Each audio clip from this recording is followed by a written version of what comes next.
മലപ്പുറം നിലമ്പൂരിൽ ഹോം സ്റ്റേയിലെത്തിയവർ കയ്യേറ്റം ചെയ്തതായും അസഭ്യം പറഞ്ഞതായും പരാതി. നായാടാംപൊയിൽ സ്വദേശി ബിനു പോലീസിൽ പരാതി നൽകി. CCTV ദൃശ്യം ഉൾപ്പെടെയാണ് പരാതി നൽകിയത്. ആദ്യം ആ ദൃശ്യങ്ങളിലെ ഗോകുൽ കെ വേണുഗോപാൽ മലപ്പുറത്തും ചെയ്തു. ഗോകുൽ, അതിഥികളായി ഹോം സ്റ്റേയിൽ എത്തിയവരാണ്. ഈ എത്തിയവർ ആരെയാണ് മർദ്ദിച്ചത്? ഹോം സ്റ്റേ ഉടമയാണോ അതോ അടുത്തുള്ളവരെയാണോ? വിവരങ്ങൾ.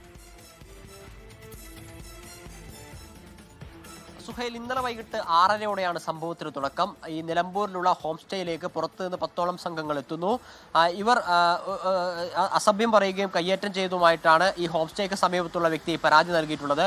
ഉടമയോട് ഈ ആളുകൾ അസഭ്യം പറയുകയും ബഹളം വെക്കുകയും തുടങ്ങിയ കാര്യങ്ങളൊക്കെ ഈ ബിനു എന്ന് പറയുന്ന വ്യക്തി പരാതി പറഞ്ഞതിനെ തുടർന്നുണ്ടായ പ്രകോപനമാണ് ഇത്തരത്തിൽ വീട്ടിലേക്ക് അതിക്രമിച്ചു കയറുകയും ശരീരത്തിൽ പിടിച്ചു തള്ളുകയും അസഭ്യം പറയുകയും ചെയ്യാൻ കാരണമായത് എന്നാണ് പറയുന്നത്. 6:30യോട് കൂടിയിട്ട് ഈ ഹോം സ്റ്റേയിൽ നിന്ന് ബഹളം ഉണ്ടാകുന്നു. തുടർന്ന് ഈ ബിനു എന്ന് പറയുന്ന വ്യക്തി ഈ ഹോം സ്റ്റേയുടെ ഉടമയെ വിളിച്ച് കാര്യം പറയുന്നു. ഇത്തരത്തിൽ വീട്ടിൽ നിന്ന് വല്ലാത്ത ബഹളം കേൾക്കുന്നു, അത് നിയന്ത്രിക്കണമെന്ന കാര്യം പരാതിപ്പെടുന്നു. ഒരുപക്ഷെ പിന്നീട് ഈ ഹോസ്റ്റേയുടെ ഉടമ അവിടെ വന്ന ആളുകളോട് പറഞ്ഞിട്ടുണ്ടാവാം ഇത്തരത്തിലൊരു പരാതി ലഭിച്ചിട്ടുണ്ട് എന്ന്. അതിൽ പ്രകോപിതനായിട്ടാണ് ഇത്തരത്തിൽ വീടുകളിലേക്ക് കയറി അക്രമം നടത്തിയത് എന്നാണ് ബിനു പറയുന്നത്. നിലമ്പൂർ പോലീസിൽ പരാതി നൽകിയിട്ടുണ്ട്. ഇവർ ഈ വീട്ടിലേക്ക് കയറി വരുന്ന സമയത്ത് ബിനുവും ഭാര്യയും 4 പെൺകുട്ടികളും ഉൾപ്പെടെയുള്ള ആളുകളുണ്ട്. ഉടനെ തന്നെ ചൈൽഡ് ലൈനിലും നിലമ്പൂർ പോലീസിലും പരാതി നൽകിയിട്ടുണ്ട്. നിലമ്പൂർ പോലീസ് ഈ ആളുകളെ, ഹോം സ്റ്റേ ഉടമ ഉൾപ്പെടെയുള്ള ആളുകളെ അങ്ങോട്ടേക്ക് വിളിച്ചു വരുത്തിയിട്ടുണ്ട് എന്നാണ് മനസ്സിലാക്കാൻ സാധിക്കുന്നത്.